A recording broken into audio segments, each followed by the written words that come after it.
शिंदे और शरद पवार के बीच हुई डील, सीएम आवास में हुई मीटिंग। महायुति की बैठक में नहीं पहुंचे शिंदे, इंतजार करते रहे फडणवीस। सरकार गठन का लगातार लटकता जा रहा है मामला। शिंदे ने दिल्ली को बता दी समर्थन की शर्त, बैकफुट पर मोदी शाह।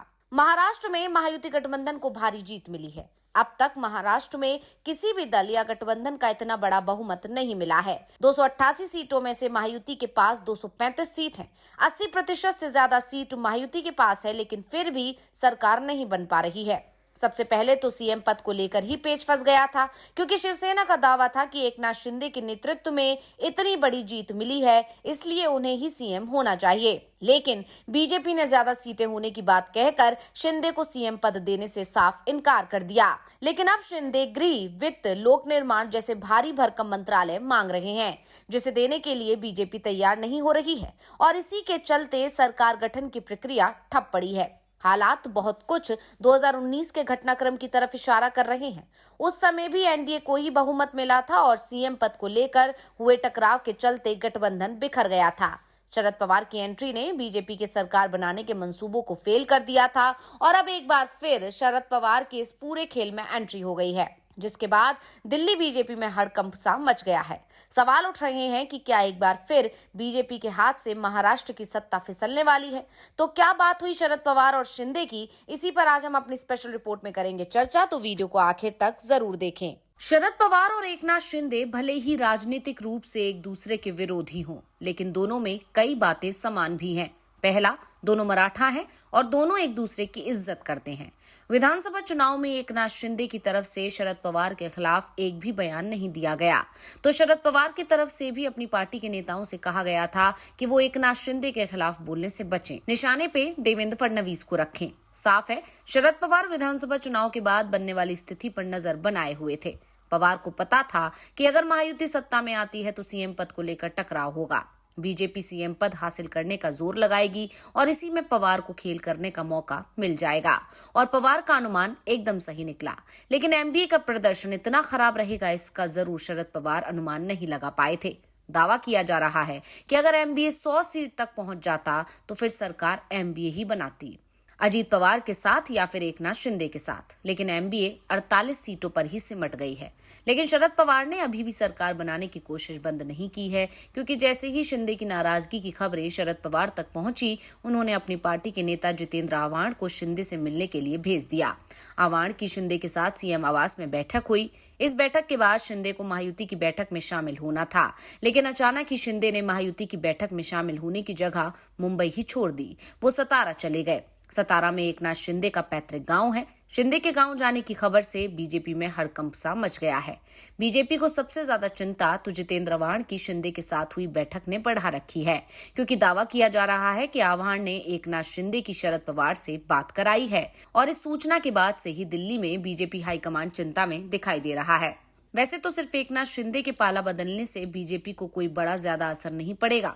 वो अजीत पवार के 41 विधायकों के साथ भी सरकार बना सकते हैं, लेकिन अजीत पवार पर बीजेपी के नेताओं को ही भरोसा नहीं है।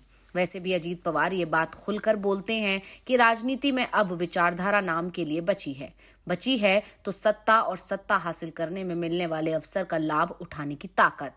अगर अवसरवादी नहीं बना जाए तो आज एनसीपी सत्ता में नहीं होती। एनसीपी की विचारधारा कांग्रेस की विचारधारा है, लेकिन आज एनसीपी शिवसेना और बीजेपी के साथ महायुति गठबंधन में है, तो दूसरी तरफ उद्धव ठाकरे जो कट्टर हिंदुत्व की बात करते हैं, वो कांग्रेस के गठबंधन में है। ऐसे में अजीत पवार को जब भी मौका मिलेगा तब वो पलटी मार जाएंगे। शिंदे गए तो अजीत पवार भी जाएंगे। बीजेपी को इस बात ने चिंता में डाल दिया है, और ये दोनों गए तो बहुमत एमबीए का हो जाएगा। इस बीच मुंबई में महायुति की जो बैठक होनी थी, वो अब शिंदे की वापसी तक टाल दी गई है। अब गेंद एक बार फिर से बीजेपी हाईकमान के पाले में आ गई है। बीजेपी के लिए सबसे बड़ी चिंता ये है कि अगर शरद जाते हैं तो इसका असर दिल्ली तक होगा। एनडीए के दूसरे सहयोगी दलों में मैसेज पहुंच जाएगा कि बीजेपी अपने सहयोगियों को उनका हिस्सा देने को तैयार नहीं है, लेकिन शिंदे जो कुछ मांग रहे हैं उसे देने का कमिटमेंट भी बीजेपी नहीं कर पा रही है।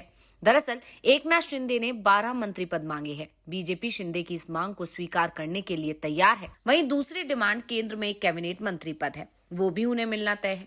तीसरी डिमांड विधान परिषद में चेयरमैन पद है, जिस पर बीजेपी अभी तक तैयार नहीं हुई है। और चौथी शर्त गृह, वित्त और लोक निर्माण विभाग शिंदे अपने दल के मंत्रियों के लिए चाहते हैं। बीजेपी वित्त और गृह दोनों ही शिंदे को देने को तैयार नहीं है।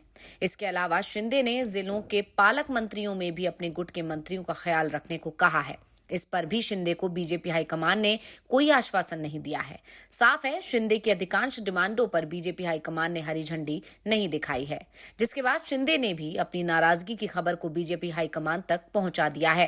ऐसे में बीजेपी के लिए मुश्किलें बढ़ती दिखाई दे रही हैं। इस बीच ये भी कहा जा रहा है कि शिंदे अभी बीजेपी को देख रहे हैं। उन्होंने पोर्टफोलियो बंटवारे की लिस्ट अमित शाह को सौंप दी है। अब शिंदे बीजेपी को फैसला लेने के लिए वक्त देना चाहते हैं, इसीलिए वो गांव रवाना हुए हैं। उधर शिवसेना नेता संजय सिरसाट ने कहा कि अगर एकनाथ शिंदे डिप्टी सीएम का पद स्वीकार नहीं करते हैं तो पार्टी से ही दूसरा चेहरा ये पद संभालेगा, और जो स्थिति है उसमें नहीं लगता है कि वो डिप्टी सीएम का पद स्वीकार करेंगे। लेकिन एनसीपी से अजीत पवार डिप्टी सीएम होंगे, ये तय माना जा रहा है। महायुति की बैठक अब 1 जनवरी को बुलाई गई है। इस बीच अगर शिंदे को बीजेपी मनाने में कामयाब हो जाती है तो इसी दिन बीजेपी विधायक दल की बैठक बुलाई जाएगी, जिसमें सीएम के नाम का ऐलान कर दिया जाएगा।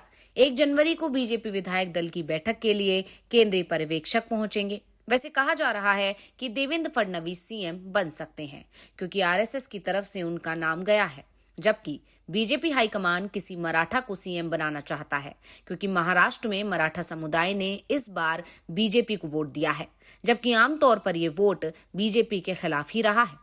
ऐसे में बीजेपी चाहती है कि मराठाओं को अपने पाले में किया जाए। वैसे भी इस बार की विधानसभा में मराठा विधायकों की संख्या सबसे ज्यादा है, लेकिन जिस तरह से आरएसएस ने फडणवीस की पैरवी की है, उससे एक बात तो साफ है कि अगर शरद पवार ने बीजेपी के साथ कोई बड़ा खेल नहीं किया तो फिर फडणवीस ही सीएम बनेंगे। लेकिन पवार ने कोई खेल कर दिया तो बाजी पलट भी सकती है, क्योंकि शिंदे और अजीत पवार के पास 98 विधायक हैं। महाविकास अघाड़ी के 48 विधायकों को जोड़ दिया जाए तो ये संख्या 146 हो जाती है, यानी बहुमत से एक ज्यादा। इसलिए अगले कुछ दिन बीजेपी के लिए भी बेहद महत्वपूर्ण होने वाले हैं और सभी की निगाहें इसी पर टिकी रहेंगी कि महाराष्ट्र की सियासत में आखिर क्या होने वाला है। हालांकि अभी भी चर्चा में महाराष्ट्र ही है, क्योंकि इतने दिन होने के बाद भी सीएम फेस पर फाइनलाइजेशन नहीं हो पाया है। बीजेपी ये तय नहीं कर पा रही है कि फडणवीस को सीएम बनाना है या नहीं बनाना है। अब फडणवीस को अगर सीएम बनाती है तो मराठा नाराज हैं, और अगर मराठाओं को साधने के चक्कर में फडणवीस को सीएम नहीं बनाती है तो फडणवीस भी इस बार कोई बड़ा एक्शन ले सकते हैं। तो ये रिपोर्ट आपको कैसी लगी, हमें कमेंट करके अपनी राय जरूर दीजिएगा। इसी के साथ वीडियो को लाइक करें, वीडियो को शेयर करें और चैनल को सब्सक्राइब करना ना भूलें।